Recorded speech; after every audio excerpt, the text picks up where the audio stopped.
5,500 लोगों के साथ नग्न होने के बारे में सबसे अजीब बात क्या थी? यह बिल्कुल भी अजीब नहीं लगा। ब्रिस्बेन में स्पेंसर ट्यूनिक के नवीनतम सामूहिक नग्न शूट में भाग लेने के दौरान अपने शरीर के बारे में शर्मिंदा महसूस करने के लिए तैयार था। लेकिन सबसे बुरी बात यह थी कि मैंने अपना अलार्म 1.45 बजे सेट कर दिया था। मैं पहले से ही 7 मिनट तक नग्न था जब प्रसिद्ध कलाकार स्पेंसर ट्यूनिक ने मेगाफोन पर चिल्लाया, अभी भी किसी को नग्न नहीं होना चाहिए, सूर्योदय तक अभी भी 45 मिनट है। आसपास घूम रहे हजारों अन्य नग्न लोग रुक गए। हमने भ्रमित आंखों से एक दूसरे को देखा। क्या उसने अभी कहा था कि हमें नग्न नहीं होना चाहिए?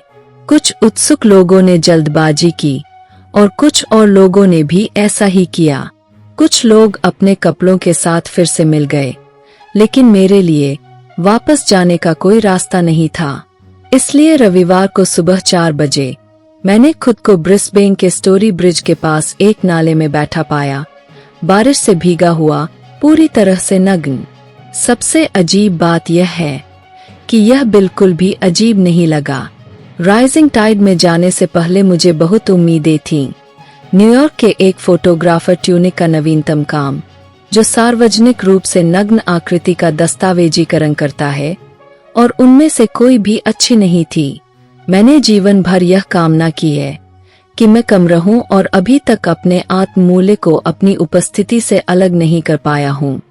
90 के दशक की अनियंत्रित आहार संस्कृति के लिए बहुत कुछ जवाब देना है। ट्यूनिक की शूटिंग में शामिल होने के बारे में मेरा सबसे बड़ा डर यह था कि कोई ऐसा व्यक्ति जिसे मैं जानता हूं मुझे देख लेगा, या अधिक सटीक रूप से कि उन्हें जो दिखाई देगा वह उन्हें पसंद नहीं आएगा। इसलिए मैं आत्मजागरूक, उजागर और शर्मिंदा महसूस करने के लिए तैयार था। मैंने ज्यादातर इसलिए साइन अप किया क्योंकि मैं इस तरह के विशाल कार्यक्रम के मंचन की रसद के बारे में उत्सुक था।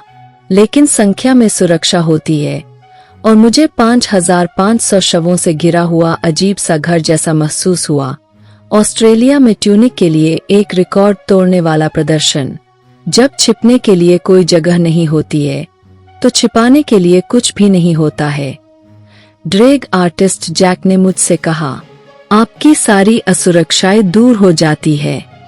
राइजिंग टाइड का सीक्वल है। ट्यूनिक ने 2023 में ब्रिस्बेन में मेल्ट फेस्टिवल के हिस्से के रूप में शूट किया था, जो समलैंगिक समुदाय और हमारे सहयोगियों का जश्न मनाता है।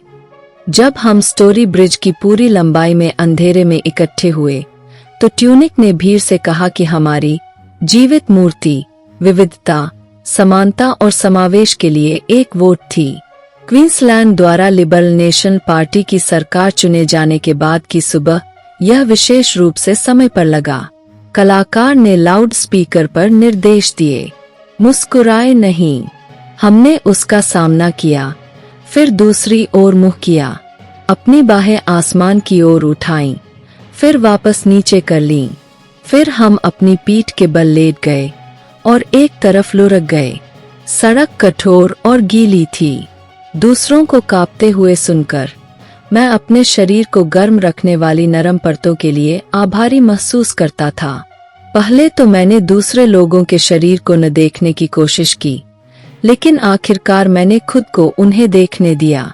मोटे शरीर, ढीले शरीर, टैटू वाले शरीर, बदलते शरीर, जख्मी शरीर, हड्डियों वाले शरीर, गर्भवती शरीर, तराशी हुई बॉडी, व्हीलचेयर, वॉकर, बैसाखी की सहायता की आवश्यकता वाले शरीर। इस साधारण और असाधारण परिदृश्य को देखना एक कट्टरपंथी आत्मप्रेम का कार्य था। इसने मुझे कम अकेला महसूस कराया। भीड़ ने पोज के बीच में बातचीत की और जयकारे लगाए। क्रिस नाम के एक व्यक्ति ने मुझे बताया कि वह नग्न समुद्र तटों का आनंद लेने के लिए आत्मविश्वास का निर्माण करना चाहता था। रीता को उम्मीद थी कि यह अनुभव एक कठिन वर्ष के बाद एक महत्वपूर्ण मोड़ का प्रतीक होगा। मार्क ने मजाक में कहा कि ब्रिस्बेन के लोग बंद सार्वजनिक सड़क पर चलने के लिए बस कोई बहाना चाहते हैं। यह हमारी संस्कृति है, उन्होंने कहा। वह सही है। 2010 में नवनिर्मित क्लेम जोन सुरंग के माध्यम से सार्वजनिक सैर के लिए 50,000 लोग निकले। 1 घंटे के बाद हमने फिर से कपड़े पहने और अगले स्थान हॉवर्ड स्मिथ घाट की ओर चल पड़े। हमने दूसरी बार कपड़े उतारे और रिवर वॉक के साथ नए स्थान पर चले गए जो पानी के साथ साथ घूमता है। बंद पुल की तुलना में रिवर वॉक ब्रॉडवे स्टेज जैसा लगा। एक गुजरते हुए सिटी कैट पर पर्यटकों ने हाथ हिलाया और वीडियो बनाए। पानी के ऊपर स्थित बहुमिलियन डॉलर की संपत्ति के निवासी अपनी बालकनियों पर खड़े थे, हैरान। एक आदमी के लिए यह एक कठोर जागृति थी। क्या दुस्वप्न दृश्य है, उसने शिकायत की। उसका दुस्वप्न अभी शुरू ही हुआ था। हमारी अगली स्थिति एक बच्चे की मुद्रा थी। हमारे नंगे नितंब उसे चमका रहे थे। यह मुक्तिदायक, मजेदार और कभी कभी नीरस भी था। प्रतीक्षा के थकाऊ दौर थे, पहले बारिश में और बाद में चिलचिलाती धूप में। मैंने सुबह 6 किलोमीटर पैदल चला, जिसमें से अधिकांश धीमी गति से चला।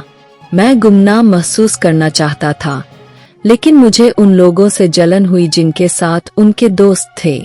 लेकिन अंत में अनुभव का एकमात्र वास्तव में भयावह हिस्सा मेरा अलार्म 1.45 बजे के लिए सेट करना था। मैं उन छोटे छोटे क्षणों से भावुक हो गया जिन्होंने बताया कि हम कितने समान हैं। जब कोई छींकता था तो सैकड़ों लोग सामूहिक रूप से भगवान तुम्हें आशीर्वाद दे कहते थे।